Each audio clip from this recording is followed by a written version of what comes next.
Hello, friends, and welcome back to r/IDontWorkHereLady. If only people would listen to the whole explanations they're given, then we wouldn't have these 3 great news stories. And the first of them. I work in the hospital, not for the hospital. Sorry in advance for being long-winded. I'll put a TLDR at the end. I'm also posting on mobile, so again, sorry for any formatting errors. I used to work at a coffee shop that was inside a major hospital.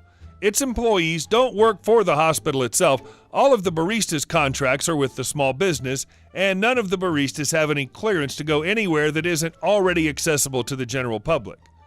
Most of the baristas could get to places that were nearby or important, the nearest entrance, the main entrance, elevators, bathrooms on our floor, gift shop, cafeteria, etc., but none of us know the layout of the hospital because we aren't allowed into most of it.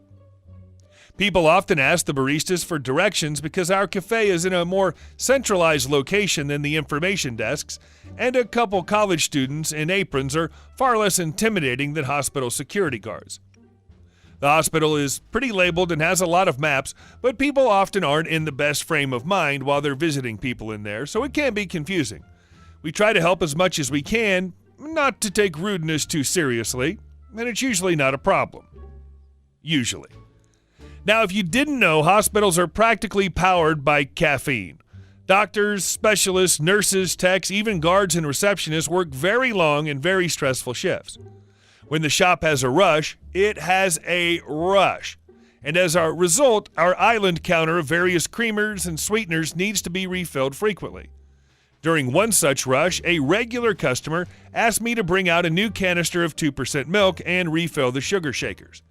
My coworker offered to make the orders we'd already taken, so I came out to restock the counter.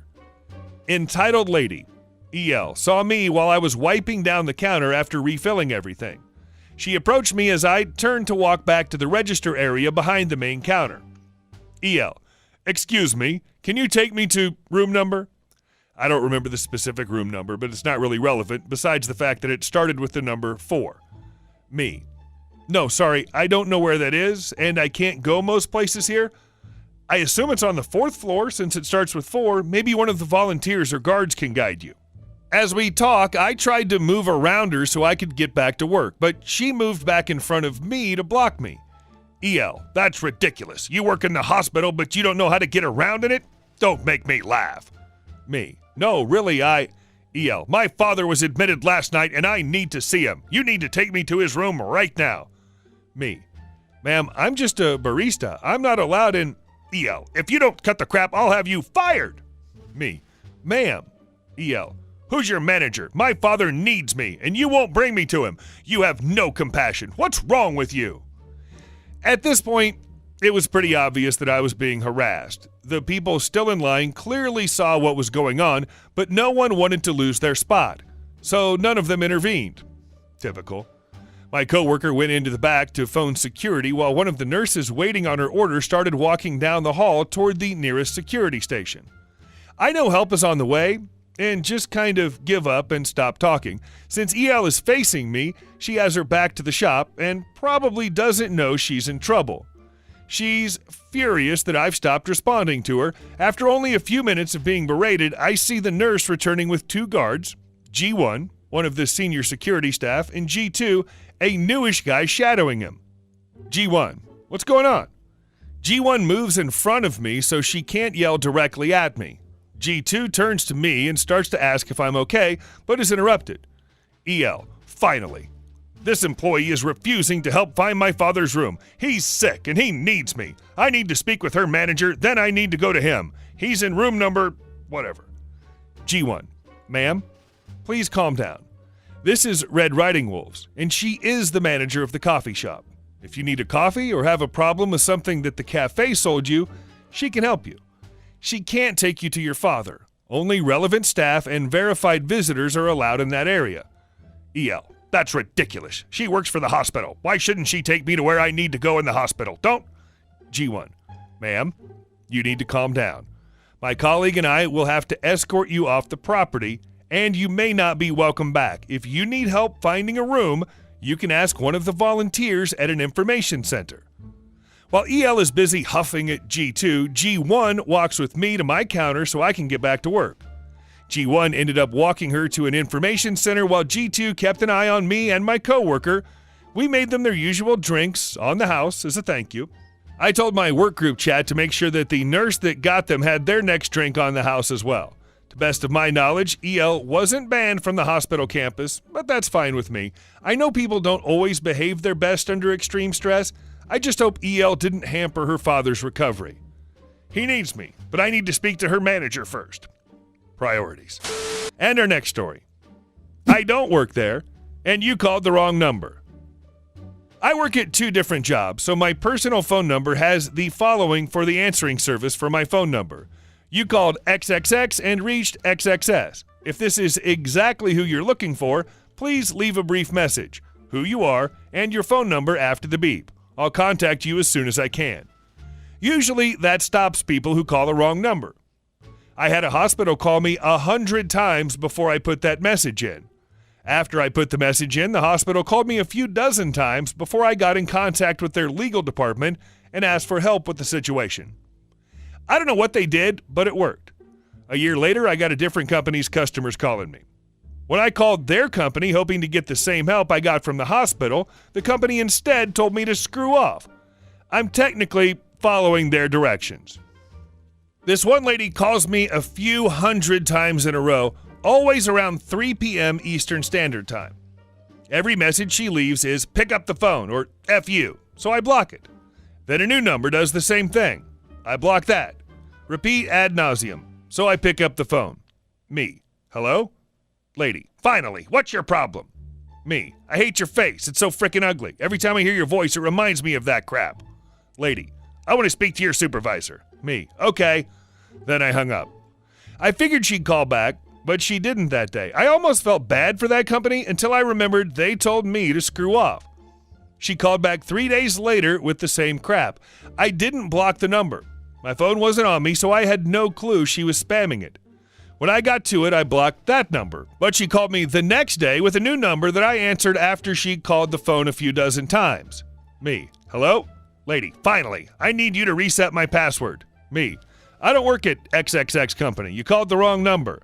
Lady, F you. Why would you know the name of the company if you're the wrong number?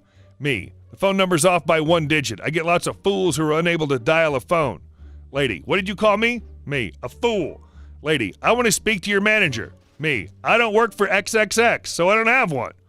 Lady, I need to reset my password. Either you're going to help me or I will make your life hell. Me, okay, fine. What's your name? Lady, it's XXX. Me, what's your username? Lady, it's XXX.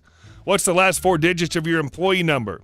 Since when do you need that? Me, new policy. Lady, fine, it's XXX. Me, what's the serial number of the device that you're logging into? Lady, what? You never needed that before. Me, new policy. Lady, 1 minute. So this takes her several minutes. At this point, my boss at job 1 is asking me what's going on. He asks if he can get in on this. I told him sure. If she asks for my boss again, he's finding my suffering hilarious. Lady, all right, it's XXX. Me, I don't work at XXX and you're a moron. Seriously, find a 6-year-old to dial a phone for you. Lady, she starts cursing and ends with, I want to speak to your supervisor. Me, hold on. My boss then gets on the phone. Boss, is this the lady with the ugly face? Lady, what? Boss, lady, your face is so ugly it makes me puke. I personally delete your password every day just to relieve the pain of seeing your ugly face. If it wasn't for the fact that I can touch myself to your lovely voice, I would have deleted you from the system months ago. Then he hung up. She hasn't called back yet. I haven't heard back from the lady, and it has been months. I'm both kind of curious and really relieved that it stopped. And finally, a little history for dessert. Well, can't you still help me? A few years ago, while I was working as a waiter, I'd just gotten off work from a long and stressful shift. Walked across the parking lot to the Rite Aid and got half a gallon of booze and some mixer. Go to walk up to the checkout lines when I see a friend getting ready to go into work. We talk for a minute, but in the middle of it, a lady in her mid to late 40s walks up. I still have my work clothes on, by the way. Lady, excuse me, do you guys carry batteries for watches? Me. I make eye contact with her, look down at myself, still having my apron and name tag of the restaurant I worked at on, and look back at her. I don't work here. Lady, well, that doesn't mean you still can't help me. Me, that's exactly what that means.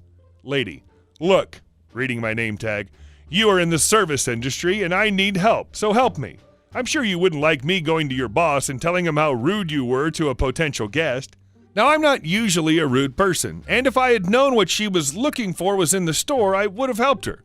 But the tone of her voice and the sense of entitlement kind of pushed me over the edge.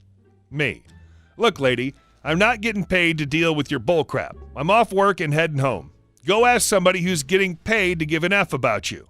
She just stood there with a stupid look on her face and walked over to the cash register. The next day, I went there before work for an energy drink and asked what happened afterwards. She complained that I was rude and unhelpful, to which the store manager said, well, he doesn't work here, so I don't know what you want me to do.